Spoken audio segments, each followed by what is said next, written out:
Hi అండి, welcome to the Lakshmi గారు ముచ్చట్లు.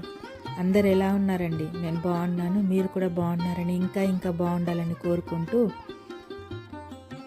కార్తీక పౌర్ణమి పండుగను అందరు ఎలా జరుపుకున్నారండి? నేనైతే చాలా బాగా జరుపుకున్నాను, మీరు కూడా బాగా జరుపుకున్నారనే కోరుకుంటున్నాను.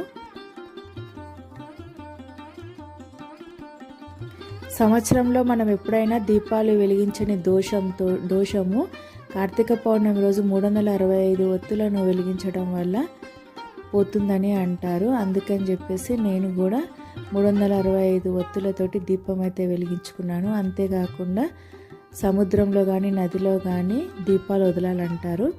మనకు వెసులుబాటు లేదు కావడంతో నేనైతే ఇంట్లోనే తులసమ్మకు దగ్గర దీపాలను అయితే నీటిలో వదులుతాను.